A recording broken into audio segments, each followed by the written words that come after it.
The first thing he noticed was the empty chair across from him. The second was the clock on the wall, its quiet ticking louder than the restaurant's soft music. The third was the sudden, painful thought that maybe he had hoped too much. By the fourth minute, he was already rehearsing how to stand up without looking desperate.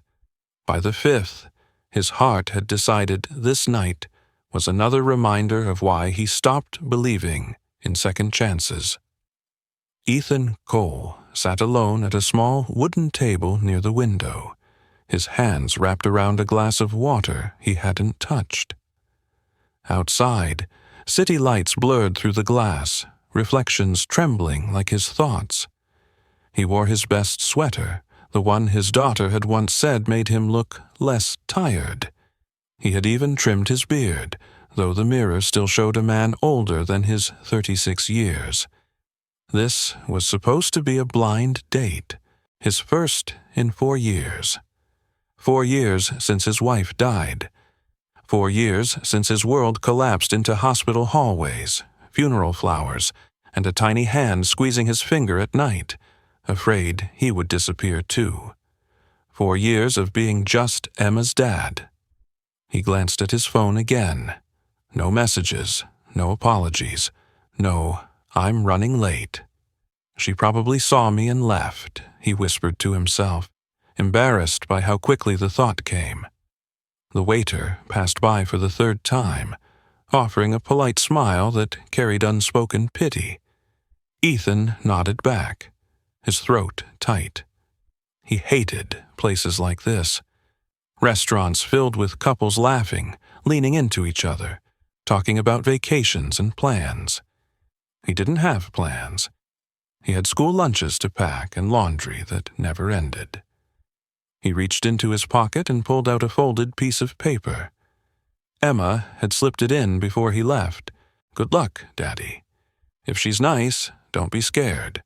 If she's not, come home early. I'll save you cake." He smiled sadly and folded it back. He checked the time again. 25 minutes late. That was enough. Ethan pushed his chair back slightly, already preparing to apologize to the waiter, pay for the water, and go back to the quiet apartment where his daughter waited with homework questions and sleepy eyes. "I'm sorry," he muttered, more to himself than anyone else. "I shouldn't have come." As he reached for his jacket, a shadow fell across the table. "Please don't leave." The voice was calm, warm, female. Ethan froze and looked up. She was standing there like she belonged to the room. Tall, poised, wearing a deep red dress that caught the low light of the restaurant and held it. Her hair fell over one shoulder, glossy and effortless. She wasn't smiling, but her eyes were kind, focused.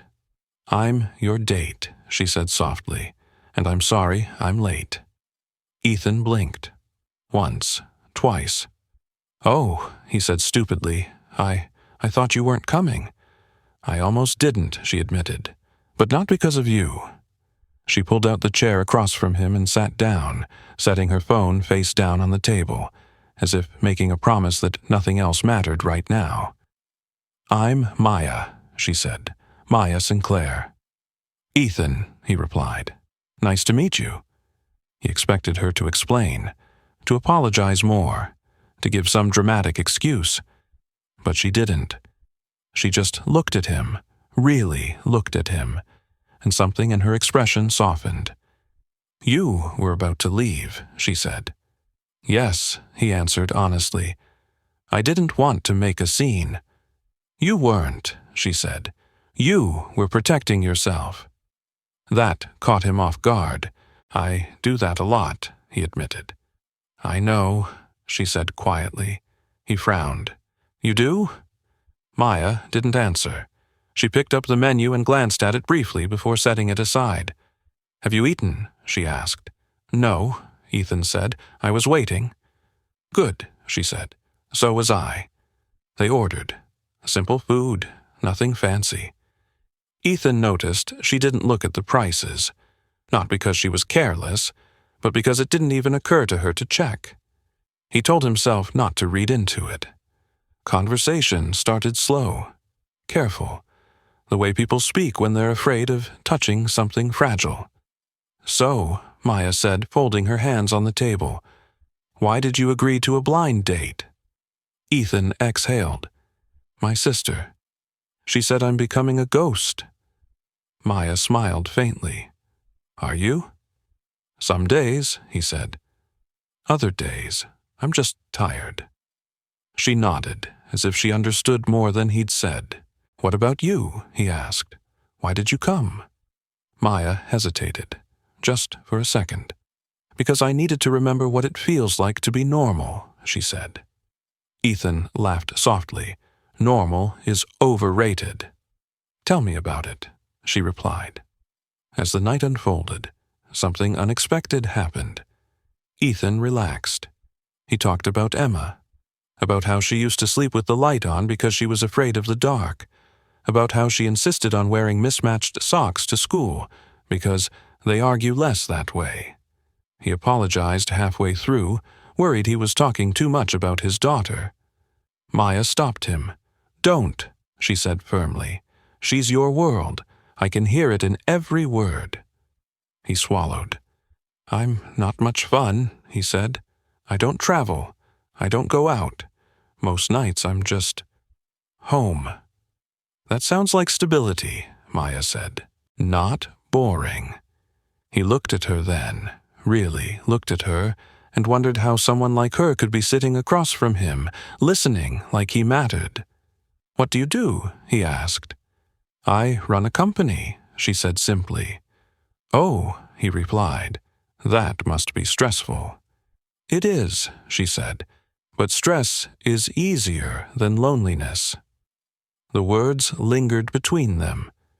Halfway through the meal, the waiter returned with the bill, placing it gently near Ethan. "I've got it," Ethan said immediately, his hand reaching for his wallet. Maya's hand covered his. "No," she said softly. "Let me." "I invited you," he insisted. "Well, sort of." She smiled. "Ethan, please." There was something in her eyes. Not arrogance, not pity, something else. Reluctantly, he nodded. As they stood to leave, Ethan felt lighter than he had in years. Like the night had given him permission to breathe again. Outside, the air was cool. The city hummed around them. "I should go," Ethan said. "My daughter's waiting." "Of course," Maya replied. "But before you do, can I ask you something?" "Yes." "Would you have stayed if I hadn't shown up?" Ethan thought about it. About the empty chair. About the way his chest had tightened. "No," he said honestly. "I would have gone home." She nodded, as if confirming something for herself. "Then I'm glad I came," she said. They exchanged numbers. A simple hug. Nothing rushed. Nothing promised. As Ethan walked away, he didn't notice the way people watched Maya. The subtle shift in the room. The quiet respect in the staff's eyes. The way a man in a tailored suit approached her, whispering something urgent. "Maya, the board meeting." She raised a hand. "Tomorrow," she said. "Tonight, I was just a woman on a date." Ethan returned home to Emma, who was asleep on the couch with a plate of cake beside her. "She was nice," he whispered, covering Emma with a blanket. "Really nice." The next morning, everything changed. Ethan arrived at work to find his manager waiting at his desk. "Ethan," she said, nervous, "can you come with me?" He followed her into the conference room, where two unfamiliar men in suits stood beside the CEO of the company he cleaned offices for at night. His heart sank. "I'm fired," he thought. Instead, one of the men smiled. "Mr. Cole," he said, "we'd like to talk to you about a business opportunity." "What?" Ethan stammered. At that exact moment, the door opened. Maya walked in, not in a red dress, in a tailored suit, confident, commanding. The room shifted. Ethan's breath caught. "Maya," he whispered. She met his eyes, a gentle apology there. Ethan, she said, I'm sorry I didn't tell you. I'm Maya Sinclair, CEO of Sinclair Holdings. The words hit him like a wave. Billionaire, philanthropist, the woman whose face he'd seen once on a magazine cover at the grocery store. You're... He couldn't finish. I am, she said softly. And before you panic, please know this has nothing to do with charity. She turned to the others. This is the man I told you about, she said. The one with integrity. Ethan sat down, dizzy. Maya explained how she'd been looking for someone to lead a new foundation focused on single-parent support. How she'd spent months meeting executives who talked about numbers, not people. How she'd come to that blind date exhausted, unsure, almost backing out. And then, she said, looking at him, I met a man who showed me strength without ego, love without conditions, and humility without weakness. Tears burned his eyes. I didn't do anything, he said. I just showed up. Exactly, she replied. The offer was life-changing. A salary that meant no more night shifts, no more choosing between bills and groceries, a chance to build something meaningful. Ethan hesitated. I need to think about my daughter, he said. Maya smiled. That's why you're perfect. Weeks later, Emma stood in a new school uniform, smiling brighter than he'd ever seen. Daddy, she said, are you rich now? Ethan laughed, pulling her into his arms. No, he said, but we're okay. That evening, Maya visited them. Not as a CEO, not as a billionaire, as a woman who had chosen to walk into a restaurant instead of walking away, as someone who believed in second chances, as someone who saw a single dad ready to leave and decided to stay. And for the first time in years, Ethan believed too.